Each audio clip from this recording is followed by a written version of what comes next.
আসসালামু আলাইকুম ওয়া রাহমাতুল্লাহি ওয়া বারাকাতুহু। আজ আমরা যে বিষয়টি নিয়ে আলোচনা করব সেটি হলো সূরাতুল ফাতিহা ৪র্থ নম্বর আয়াত।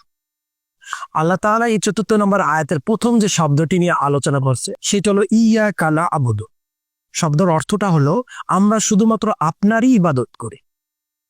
এইখানে যে সর্বপ্রথম যে শব্দটি আমরা, এই আমরা শব্দটা হলো বহুবচন। এটা কোনো সীমাবদ্ধ নাই।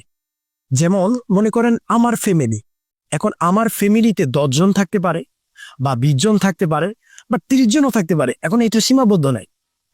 এবং আজ 10 জন আছে এবং কাল 20 জন হইতে পারে। এইটার দ্বারা বোঝা যায় আল্লাহ তাআলা এই শব্দটার বোঝাচ্ছে ইয়াকা না'বুদু, আমরা শুধুমাত্র আপনারই ইবাদত করি। এই সূরাটা যদি সূরাতুল ফাতিহা যদি অন্য কোনো নবীর উপর যদি নাজিল করতেন তাহলে ইয়াকা না'বুদু দিতেন না। এইখানে শুধুমাত্র কোনো সম্প্রদায়কে উল্লেখ করে বলতেন এবং না হলে কোনো গোত্র বা কোনো মহল্লা অনুযায়ী উল্লেখ করে বলতেন।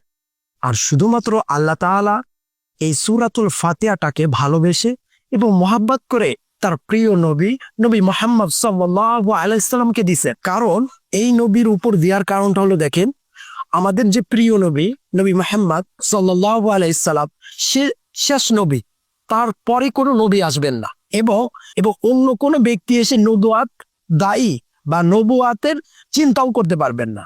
তার জন্য উনিই শেষ নবী এবং ওনাকেই দায়িত্বটা দিছে শুরু থেকে শেষ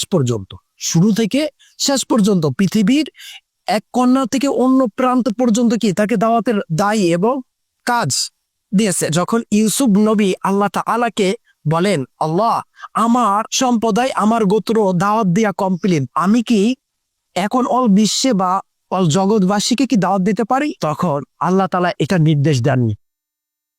আল্লাহ তাআলা শুধুমাত্র এক নবীকেই নির্দেশ দিচ্ছেন, সেটা হলো নবী মুহাম্মদ সাল্লাল্লাহু আলাইহি সাল্লাম। আর তার জন্যই আল্লাহ তাআলা এইখানে বলছেন ইয়াকা না'বুদু। এখানে কেউ আবার ইয়াকা না'বুদুর কেউ বুঝে নেয় শুধুমাত্র আমার ফ্যামিলিটাই আমার দাওয়াত দিতে হবে, আমার ফ্যামিলিটা ইসলামিকের মূল মাইন্ড তৈরি করতে হবে। না, এটা ইসলামিক মূল মাইন্ড শুধুমাত্র আমার ফ্যামিলি এইটা না। কেউ যদি চিন্তা করে আমার মহল্লাটাকে ইসলামিক সকল আইন চিন্তা করবে, হ্যাঁ, কেউ যদি চিন্তা করে আমার রাষ্ট্রটাকে আমি ইসলামিক ভাবে প্রতিষ্ঠিত করব, ইয়াকা না'বুদুর মধ্যে আছে। কারণ আমার রাষ্ট্র, আমার ফ্যামিলি, আমার সমাজ, এখানে কি আমার শব্দটা লুকানো আছে, কারো যদি শক্তি থাকে আমার রাষ্ট্রটাকে আমি ইসলামিক ভাবে প্রতিষ্ঠিত করব। কেউ যদি চিন্তা করে আমার রাষ্ট্র তো ইসলামিক ভাবে প্রতিষ্ঠিত হয়েছে, বাট এরপরে আমি অন্য রাষ্ট্রটাকেও, আমার পার্শ্ববর্তী এলাকা, আমার পার্শ্ববর্তী রাষ্ট্রটাকেও ইসলামিক বানাবো, সেও যদি চিন্তা করে ওইখানে যদি দাওয়াত দেয় সে পারে। কারণ এই দাওয়াতের কাজটা শুধুমাত্র আমাদের নবী করছেন, এরপরে আল্লাহ তাআলা এবং তার নবী দরখাস্তর ওসিলায় আজ আমাদের সেই দায়িত্বটা দিচ্ছেন। আর আল্লাহ তাআলা আমাদের সব থেকে প্রিয় যে সূরাতুল ফাতিহার মধ্যেও আল্লাহ তাআলা বলছে ইয়াকা না'বুদু, আমরা শুধুমাত্র আপনারই ইবাদত করি। আমরা কতজন এটা নির্ধারিত করি নাই। এখন মুসলমান এবং অমুসলিমকে দাওয়াত দিতে পারে।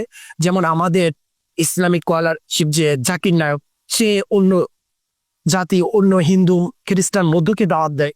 ওনার শক্তি বোঝানোর ক্ষমতা যার যেরকম যে সমর্থ থাকে সে সেইভাবে দাওয়াত দিতে পারে। এইটা বোঝাইছে ইয়াকা না'বুদু শব্দের অর্থ। তার জন্য আল্লাহ তাআলা আমাদের এই ইয়াকা না'বুদু শব্দটা এবং সবাইকে দাওয়াতে বা ইসলামিকের মধ্যে আনার এবং বোঝার তৌফিক দান করুন। আমিন।